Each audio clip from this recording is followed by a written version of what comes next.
If you want to transition into a career in corporate wellness, there's a few things that you have to do and keep in mind. So the first thing that I would encourage you to do is to block out about 60 to 90 minutes of your calendar and start writing down where you'd like to ultimately end up in terms of role, what you'd like to be doing. Write down what you think are your strongest skills. Go back and document some of your biggest accomplishments or biggest projects. And then start writing what it is that you actually enjoy about health and wellness or the corporate wellness field. With this first exercise, what it'll do is it'll help you, one, just start to get inventory about your skills, and you'll start to see which ones are transferable versus you thinking that you have to go out and get another degree or another certification. Chances are that if you have started to build your professional career, you probably have a lot of transferable skills that you can extract from your existing career experience. The second thing that I would suggest you do is, if you're currently employed, great, reach out to human resources and ask about your company's wellness program, right? Assuming you don't know. Ask if there's a wellness committee that you could be a part of. And the reason I share this is because I saw it with an employer group that I was working with. One of the workers was on the wellness committee, and at the time, this company didn't have a wellness manager, but she joined the wellness committee. She took on a leadership role in the committee where she was, delegating and taking on little projects.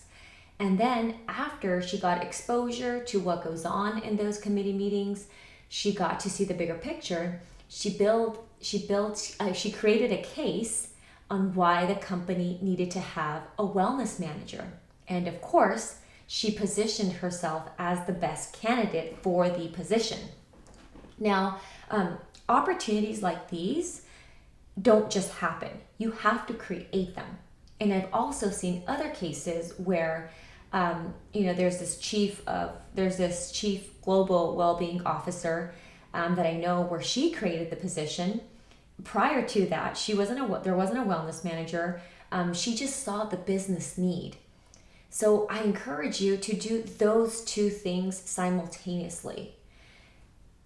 Block out some time where you can jot down all of your transferable skills. Jot down where it is that you'd like to end up. Jot down what it is you enjoy about health and wellness and corporate wellness. And then also reach out to people that are in the corporate wellness field, because a lot of times what you think is the role is not actually what happens when you're in corporate wellness. And I think I've talked about that in some other videos. So things that you might not think about are just, business acumen. There's a lot of politics, like you can imagine, in anything, but just, knowing a little bit about legalities that have to do with wellness programs, like, HIPAA, and knowing that you can't provide an incentive for an outcomes-based program if there isn't an alternative.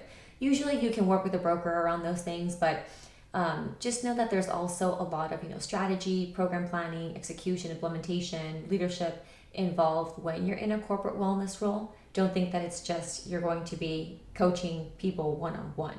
So obviously that is a side of corporate wellness where you can coach people, but if you're looking more for like a corporate wellness role where you're like the manager, the director, the coordinator, etc., it's different skill sets. So I hope that this was helpful in terms of helping you start to think about how to transition into a role of corporate wellness.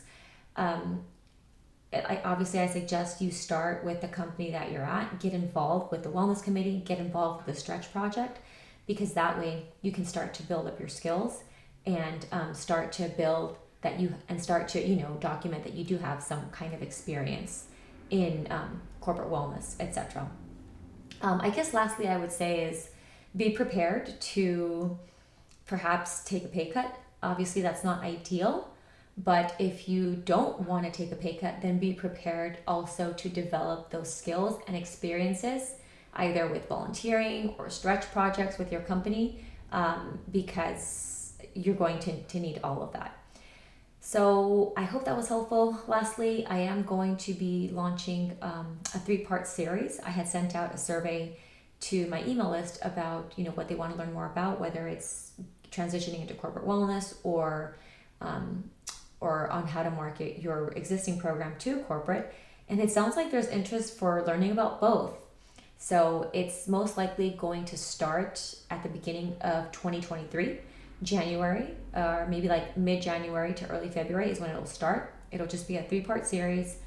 And in order to get notification on how to register, details, price, etc., be sure you subscribe to my email list. The link is below, and you'll get the regular updates regarding that. So, Brenda Sillas, Corporate Wellness Queen. I've been in corporate wellness over 15 years.